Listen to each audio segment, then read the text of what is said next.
You see, the thinker can make anything happen for itself. Mm-hmm. I've been talking with this other person that has been doing some spiritual work of some kind, Mm-hmm. and we've been talking the way that you and I talk, Mm-hmm. and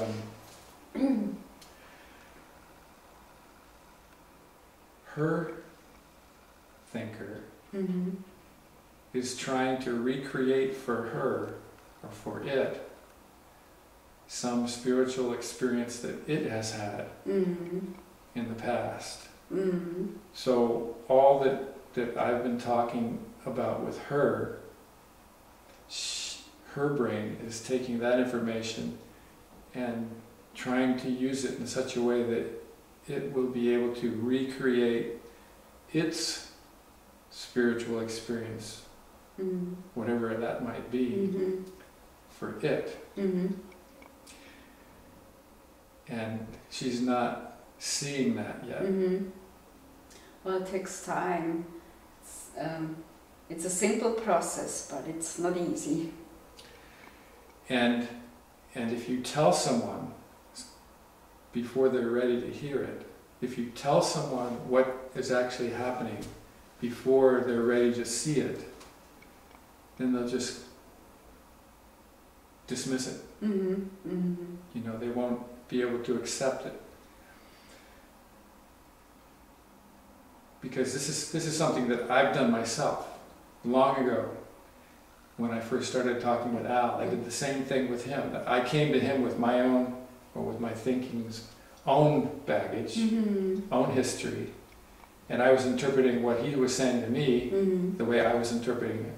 Mm-hmm. And it took a while before it sunk in to me what was going on. Mm-hmm. You know, I was looking for a way somehow to get to where I thought, where it thought I needed to get, Yeah. or would be able to get.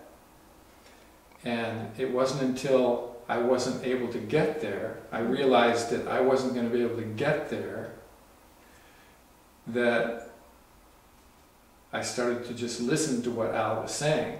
Mm-hmm. And then I started to do what Al was suggesting Right. that I did. Right. And it took, it took a month or so Mhm. before I finally just started, Mm-hmm. oh, okay, Mm-hmm. I'll ask myself, what do I need to do now? Mhm. You know. And then things started to change Mm-hmm. in a different way. Mm-hmm. And it takes for each person, what it takes, because it took longer for me Yeah. to finally do that much more consistently, Yeah.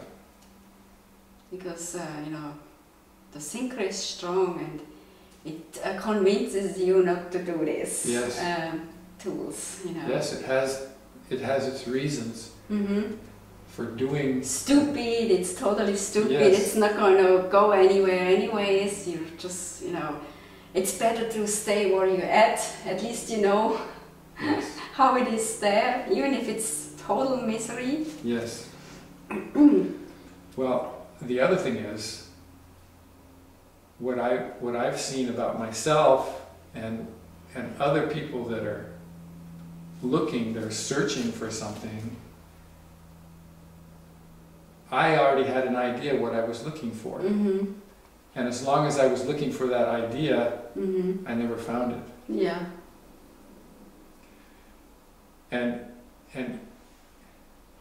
And even if I had some kind of experience around that idea, Mm-hmm.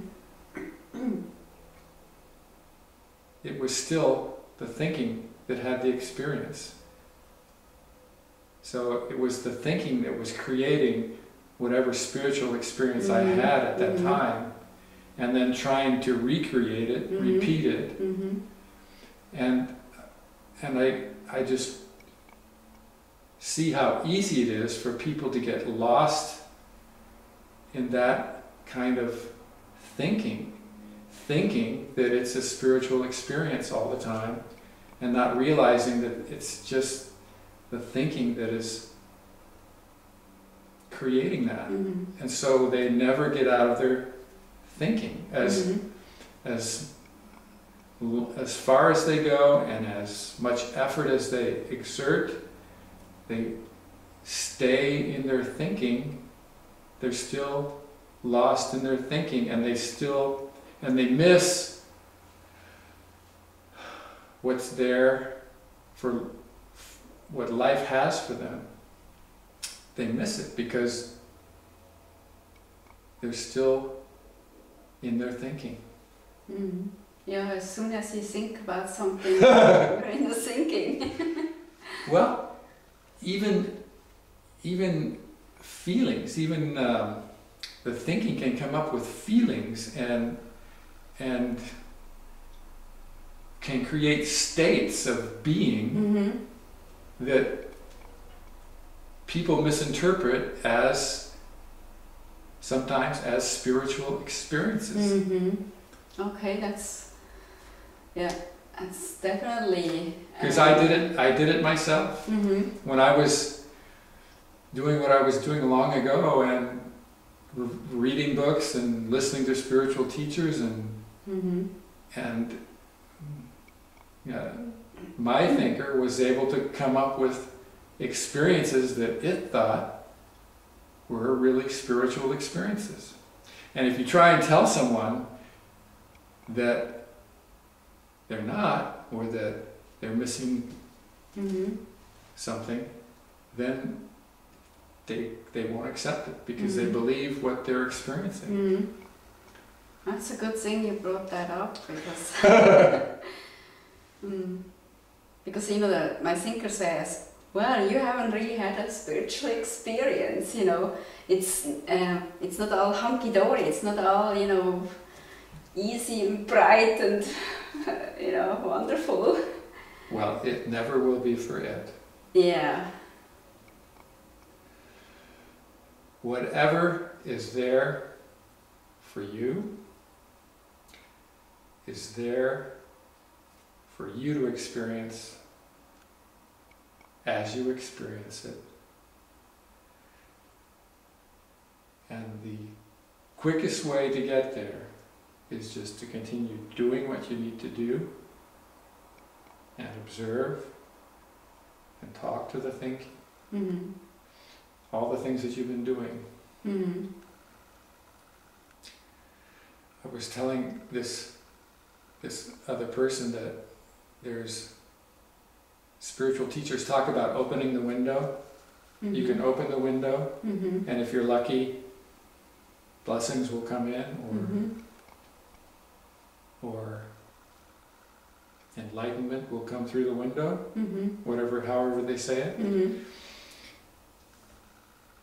Well, so many people spend their lives trying to open the window, and somehow trying to force life through it, trying to make it come through it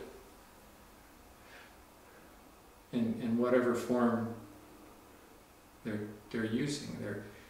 They're trying to make life come through the window, and it won't happen that way.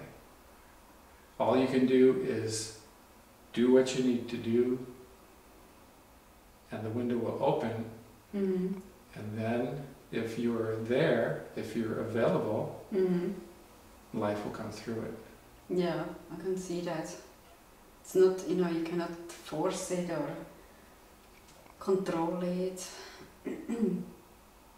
It's, yeah, it's like trying to stop a river current, you have this, I'm gonna stop it. Of course you can put a dam up, but the water's still flowing. Yes. Or even if you have an idea, this is the tricky part. If you have an idea, if you have something that you've experienced in the past that you want to repeat, just the fact that you're trying to repeat the experience, you're making an effort to repeat the experience. Mm-hmm. You lose out on the rest that's You miss, happening. That is a way of trying to force something through the window. Mm-hmm.